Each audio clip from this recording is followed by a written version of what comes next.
Girl, it's what I heard. Allegedly, it's just the word. Allegedly, it's on the street. Allegedly, I sing to the beat. Allegedly, lee, lee, lee. Allegedly, lee, lee, lee. Allegedly, lee, lee, lee. Allegedly. Well, it's time to get our tongues thick and tune in to Carlos King. We've got Candice Dillard, a force multiplier. You know he's going to say it. You know he's going to say it. And that's why I listened, so you don't have to. Oh, God, we are starting the butt kissing early on this one. He's such a fan of hers, and then she says, I heard you liked me, but I never knew because you have an intimidation factor. That short sissy ain't got nobody's intimidation. What's he gonna do, steal your life story? It's not that interesting. She said he's like an urban legend, but real. I thought you were educated. Okay, this is your first interview back since Candy exposed your ass, and he's big-upping himself as the first black producer of a Real Housewives franchise, and clap it up. I'm glad that you replaced yourself with another black man. We need more black producers. However, Carlos, people don't throw you shade. They merely talk about things that you've actually done. Candy ain't out here lying on your butt, and neither is Elise Neal. He says when Candy came on, she changed the temperature of the show.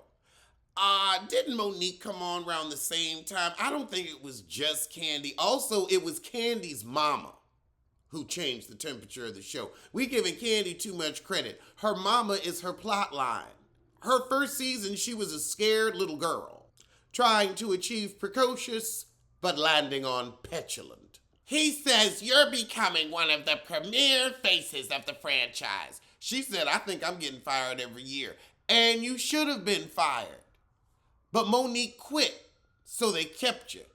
And Rob Dixon. Now, I will say, you have done more with your time on Potomac than Sheree has in 14 years of Atlanta. She like, I got an album, I'm touring, I got a hairline. We hustling, baby.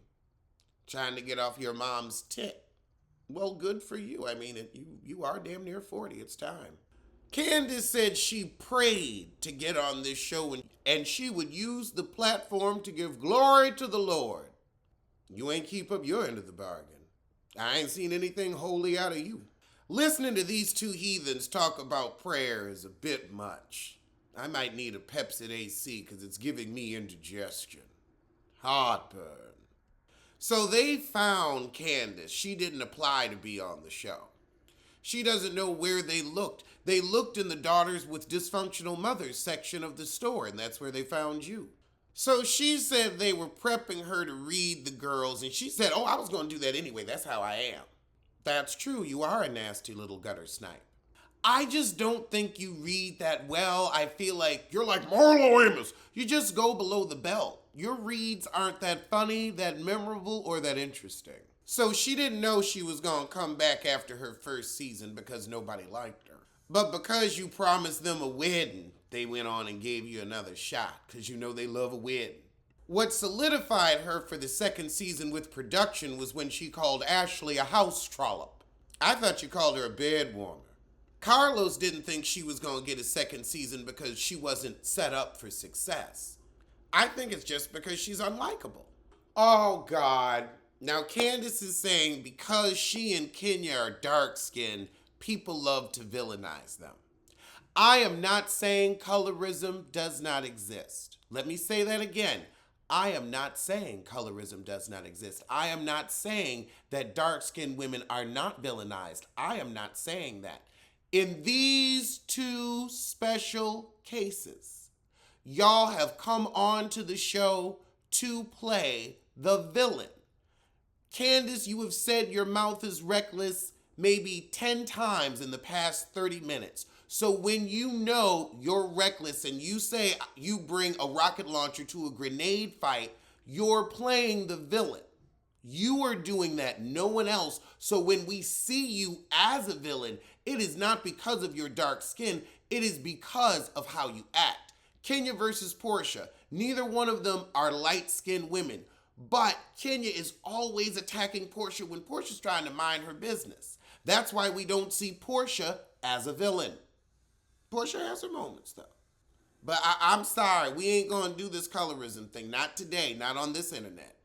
I mean, for example, Kenya getting crab cakes for herself at the trip she invited everybody else to and not asking anybody else if they were hungry, that's a villain move. It has nothing to do with Kenya's complexion. Kenya picking on Portia about Bolo and sneaking around had nothing to do with Kenya's complexion. You bopping Monique had nothing to do with your complexion. Now, Wendy is a dark-skinned girl. Anybody called her a villain? Anybody called Wendy a villain? Nope. You know why? Because she doesn't go around picking at people. You and Kenya, you pick, you needle, you throw a little shade. Wendy's just on the show having a good time, enjoying her happy and Ness. Everybody came for Wendy. So I'm sorry, Heifer, your story ain't flying because why isn't Wendy being villainized?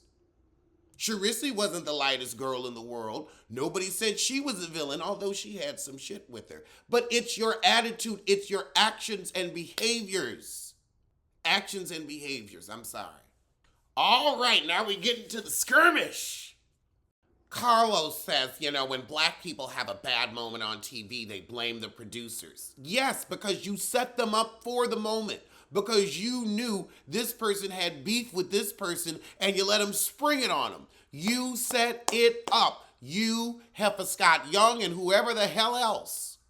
Candice said, well, I got more backlash due to the acrobatics and revisionist history. Ain't no revisionist history. We saw you provoke Monique repeatedly and she decided to whoop that ass. End of story. We saw it on tape. Then you decided to get suey, so she countersued.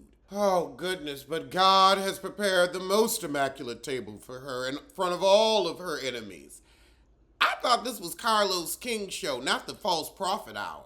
I wasn't shocked that I got my ass whooped. I was shocked by the spinning and the line. Wasn't no spinning and line. We saw it. So, knowing that this was a few years ago and Monique is no longer on the show, is there a world where you could be friends and forgive Monique? She said I forgave her for me, but I ain't gonna get my butt beat again. I'm not interested in creating contention with a non-factor in my life. All right, Heffelin Lozada. Now we get into is Chris trying to hump on Gabrice and Gabrici? He asked her, is he attracted to Gabrice? And she said, you'd have to ask him that. Nah, I'm sorry, I don't think he into her next. Also, Giselle's relationships are imaginary at best, so I ain't buying it. So now we know where this stems from. They were asking everybody, if you had to swap partners, who would you pick? And his dumb butt said Gabrice and Gabrici. Why wouldn't he say Rob Dixon? I'm sure he's up for a pegging. Why would he want that when he has this? Well, Giselle is simply an older, light-skinned version of you, so he is attracted to a pest. But I think her stovepipe legs is what would keep him away from her. Now, and her unfinished barn. I don't think age has nothing to do with it, because ain't he knocking on 50? She said the heifer flirt with my man because she ain't got one of her own. It's just what she does. It's sad, really. Candice said she has a reputation of being fast in her past and being loose in her past. These are facts. She said she fast and loose with it, laying it low and spreading it wide. They saying Giselle's a beautiful woman. Where? I saw the heifer in real life. I was not impressed. Kenya Moore blew me away. I would say she is the prettiest housewife I've ever seen. When you see Kenya Moore in real life, she is a beauty queen. A stunning beauty. Stunning. Ageless. And she had this energy about her where you wanted to be her friend. You wanted to be around her. Like in that moment, I was like, I want to go take her lunch. Giselle did not have that appeal. She didn't have any of it. She was just there. I was like, oh, that's Giselle. I could see where she was pretty when she was younger, but I'm sorry, honey. She does not have that je ne sais quoi. Now we get into Ultimate Girls Trip Thailand. I want to go on a trip.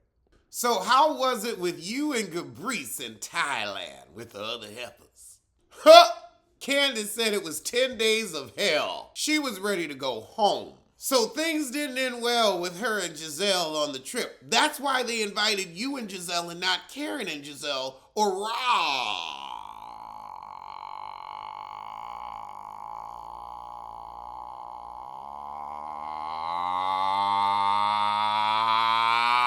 Dixon. Because they wanted some explosions. Because even Phaedra, they were the voice of reason, but also kind of a snore. But I've been seeing clips of Eva show All the Queen's Men, and it's good. It's good. I'm loving Eva as an actress. She said it was a very interesting time with Portia, so she can't stand your ass either. Carlos asked her, who'd you get into it with most? And she gonna say, well, I guess it was Portia because it wasn't the Snow Bunnies. Her and Leah got along. I'm not surprised. Petulant, entitled children with mommy issues. She said it's gonna be a good season because everybody gave something on Potomac. She says she's real happy that nothing really leaked other than the skirmish between Mia and Wendy. However, she was upset that everybody was blaming her. She's like, I'm on an airplane. How am I in it? Well, because we know that you will get physical. She said the friend of the show was doing 3 much. Good. I'm here for the drama. All right, well, that was the shit, so I'm going to see you soon for Cooking with Alex at 8 p.m. Eastern Standard Time. Alleged what? Alleged who? Allegedly. Allegedly. Don't blame, don't sue. Allegedly. Allegedly.